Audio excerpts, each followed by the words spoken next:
Je vous souhaite la bienvenue à cette autre chronique, Votre santé financière. Je suis en compagnie de Yves-Patrice Baudin, qui est président de Baudin Groupe Conseil, syndic autorisé en insolvabilité. Yves-Patrice, bonjour. Bonjour, Michel. Yves-Patrice, on va parler du mois de novembre. Le célèbre mois des morts. de novembre, quelle belle période. Hein? Parce que le mois de novembre, on sait qu'il n'y a pas de neige, plus souvent qu'autrement. Les journées sont courtes, il fait noir de bonne heure, souvent il pleut, il vente, les feuilles sont parties des arbres. C'est pas... C'est gris puis c'est brun. Ouais, c'est pas un beau mois, le mois de novembre. Il y a une place où c'est beau, par exemple, le mois de novembre. C'est ça, mais j'aimerais savoir pourquoi que tu as titré cette chronique-là, le mois de novembre. Le mois de novembre, c'est un mois important, même si c'est un mois qui est visuellement désagréable. On l'a dit, c'est gris, c'est brun, il mouille, il vente. OK, vous avez raison. L'Halloween est fini. La rentrée, on n'en parle plus. Là. Ça fait 2 mois. Les enfants sont habitués à leur routine. Les parents aussi. Là, il y a Noël qui s'en vient. Dans les centres d'achat, les décorations de Noël, ceux qui n'ont pas fini de les installer, ça s'en vient. Là. Il reste normalement, les après détails. l'Halloween, le lendemain de l'Halloween, là. Oui, c'est ça. On est dans le temps des fêtes. S'ils ne l'ont pas fini, là, c'est là que ça se règle là, dans les prochaines heures, prochains jours. Les centres d'achat vont devenir joyeux. Mais c'est un mois de planification aussi, le mois de novembre. Parce que le nouvel an, c'est presque demain matin. 2023, là, c'est là.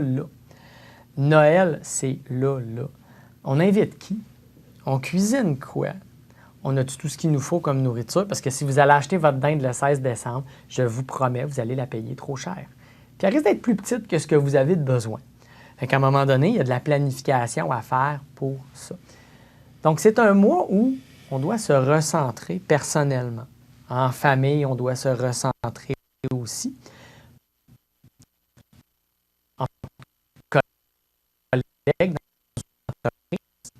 Dans une entreprise, c'est un bon moment de faire le point aussi. Peu importe la date de votre année financière, je ne suis pas dans une logique comptable. Sauf que janvier s'en vient, mais janvier, c'est quelque chose de nouveau. C'est la nouvelle année. Fait que, peu importe l'officiel, prenez quelques moments pour vous poser des questions sur j'en suis où par rapport à mon organisation, j'en suis où par rapport à ma vie financière. Puis oui, posez-vous les questions. J'ai fait une liste de cadeaux de Noël pour les enfants, pour les cousines, pour mes oncles, pour mes parents. C'est correct. Là. C'est le bon moment de le faire. C'est le bon moment de planifier ces choses-là pour justement vous donner un lousse au niveau budgétaire. Si on prend 2, 3, 4 cycles de paye pour acheter les cadeaux de Noël, bien, ça fait moins mal sur le budget que si on essaye de tout régler la semaine avant Noël. Au mois de janvier. Bien là, si on est rendu au mois de janvier, ça veut peut-être dire qu'on l'a mis sur la carte de crédit, puis que là, bien, le compte revient, et là, on paye en retard. On paye en différé. Donc, c'est une question de planification, parce que si on fait le paiement intégral de notre carte de crédit, puis qu'on met les dépenses sur la carte au mois de décembre, que le compte arrive à la fin décembre, puis qu'on le paye en entier dans le délai qui est prévu, bien c'est parfait. Parce qu'on avait planifié l'argent d'avance. Mais on revient à la planification d'avance. Peu importe quel outil de paiement qu'on utilise. On sait qu'on va avoir l'argent. On a l'argent, là. Elle est dans le compte de banque. Donc, utilisez l'outil qui vous convient. Tant mieux si vous allez chercher des nananes, des points avec votre carte de crédit, des choses comme ça. Mais dites-vous que planifiez la dépense là. Tout de suite, on est au début encore du mois de novembre, là, c'est pas trop avancé. On est capable de commencer à les acheter tout de suite, les cadeaux, à la limite. Vous allez avoir plus de choix, plus d'inventaire. Vous allez peut-être avoir un meilleur prix parce qu'on est au début du mois de novembre, puis les magasins sont comme vous. Ils trouvent que le mois de novembre, c'est un mois plate. C'est un mois gris et brun. Ils veulent faire des ventes. Bien, ils ont peut-être mis des rabais en place. Ils ont peut-être proposé des choses intéressantes. Allez le faire. Même chose pour l'épicerie. Vous avez un congélateur à la maison? Hein, les petits fours achetés d'avance, là. On met ça au congélateur, c'est prêt pour Noël, c'est prêt pour le jour de l'an. Il restera des pécadilles à acheter, il restera toujours des choses à acheter à la dernière minute, c'est normal. Mais Si vous avez besoin d'aller au Costco pour acheter des choses pour Noël, là, une petite route pour aller à Lévis, hop, on le planifie, on fait ça tranquille un matin, pas de stress, pas de panique. Attendez pas au début du mois de décembre, là, les magasins vont être pleins. Fait qu'en plus de l'aspect budgétaire, en plus de l'aspect, il y a moins de rabais dans les 2-3 premières semaines de décembre, bien, il y a l'aspect des magasins pleins. Puis ça, bien, c'est un budget de temps, c'est un budget d'énergie aussi. Parce que quand la file est longue, c'est désagréable, surtout quand il y a un enfant dans le panier qui crie, puis qui a faim, puis qui a hâte de partir. Fait que le budget, là, oui, il est important au point de vue financier. C'est notre travail comme syndic autorisé en insolvabilité d'aider les gens avec leur budget. Mais le budget, là, il est ici aussi. Il faut s'en occuper. Où tu veux nous emmener, là? Parce que moi, ce que je comprends, c'est que de ne pas dépenser de l'argent qu'on n'a pas. Bien, pas dépenser de l'argent qu'on n'a pas dépenser des ressources qu'on n'a pas. Le mois de novembre, quand je dis que c'est un mois de planification, c'est un mois de planification pour le très court terme, les prochaines semaines, parce que Noël s'en vient, puis Noël, c'est probablement une des périodes de l'année, avec les vacances d'été et la rentrée, qui coûte le plus cher aux gens. Financièrement, mais oui, la finance, mais l'humain aussi. Ça nous coûte cher en énergie. 2 parties de bureau, 3 parties de famille, le réveillon du 24, le réveillon du 31. Ça coûte cher. Ça coûte cher en énergie. On dort moins. On dort moins bien, peut-être aussi. On prend un petit verre. Il fait fret. On a pris un petit verre ou deux, ou il faut faire attention à ne pas abuser, mais c'est toutes des choses qui viennent nous taxer. Tu sais, les taxes, la TPS, la TVQ, l'impôt, oui. Mais tout ce qui taxe l'humain aussi a des conséquences. Si on le planifie d'avance, on va être mieux concentré sur notre travail. On va être mieux concentré, pour les enfants, sur leurs devoirs, sur les leçons, sur écouter à l'école. On va moins subir le fait qu'il fait noir de bonne heure le matin. Le matin, il fait noir tard, puis le soir, il fait noir tôt. Donc, la noirceur vient écraser en plus. Donc, si on dort bien, qu'on gère notre énergie, là, on va prendre les meilleures décisions. Et là, hop, là, on revient vraiment dans le domaine financier. On va prendre une meilleure décision sur le budget de Noël, meilleure décision sur le budget de cadeaux, meilleure planification pour janvier. C'est un bon moment aussi pour faire un bilan de notre organisation de vie le mois de novembre. Parce que c'est tranquille. Est-ce que mon testament est en ordre? Est-ce que mes assurances sont en ordre? Auto, habitation, vie. Garochez-vous pas pour aller prendre un rendez-vous au mois de novembre, c'est pas nécessairement le temps. Au mois de janvier, ça devient un moment intéressant.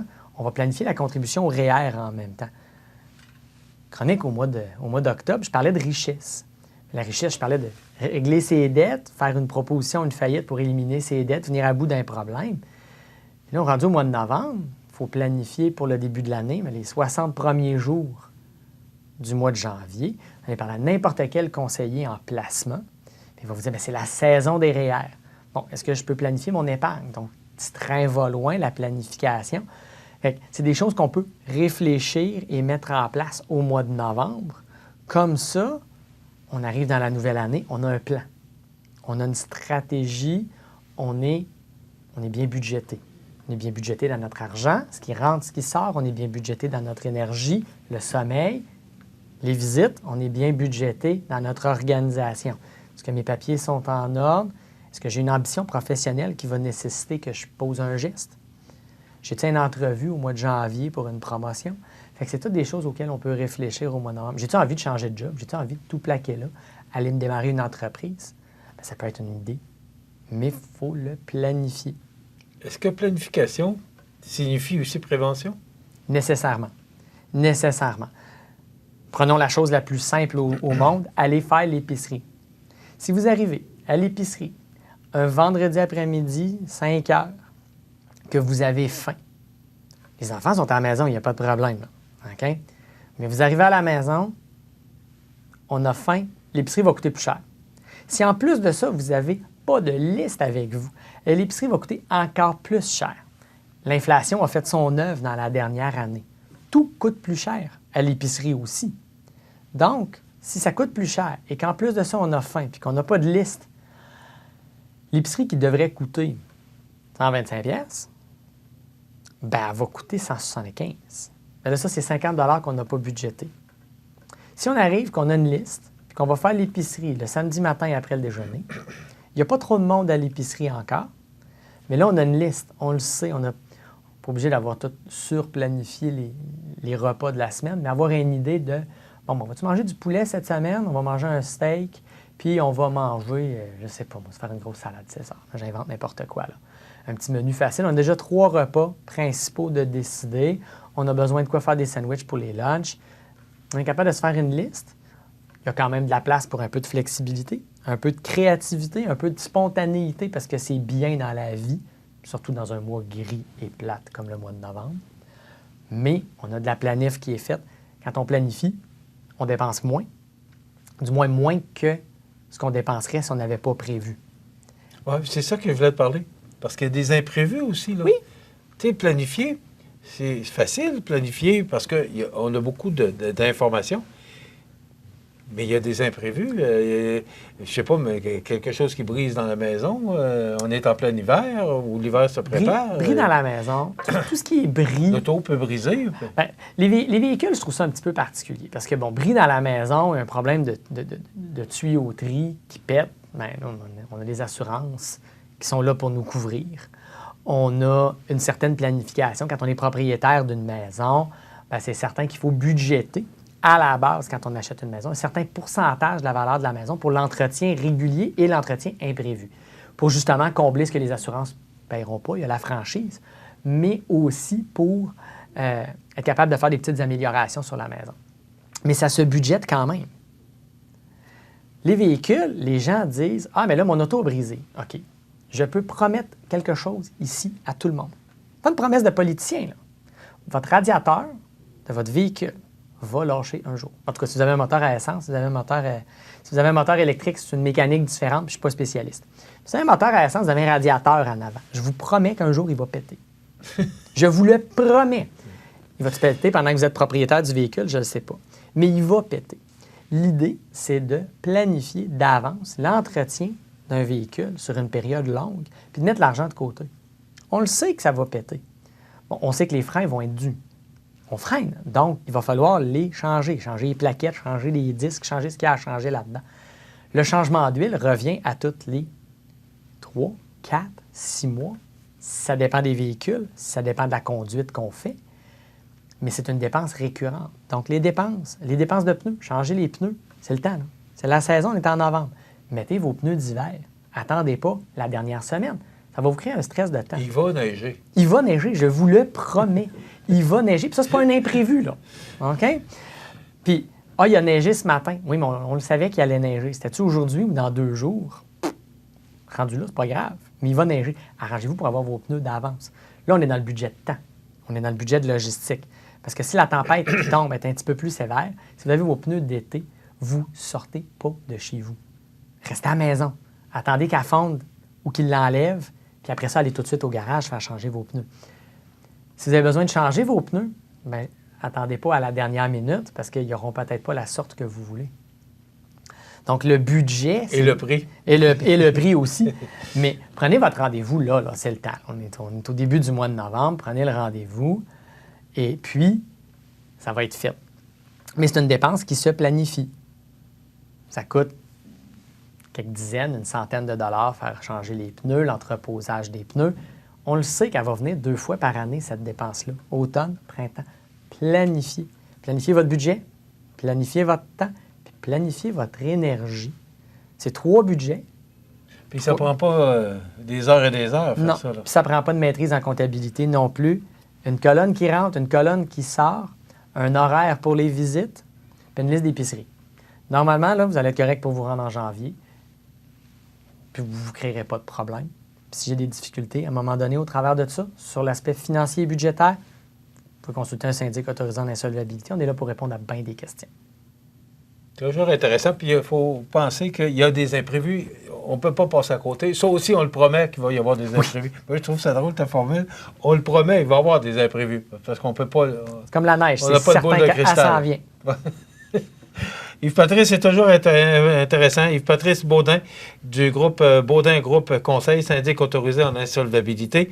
1-833-476-3334, c'est le numéro sans frais. 1-833-476-3334. Merci. Merci, Michel. On se retrouve au mois de décembre. On se retrouve juste avant Noël. Ça complète.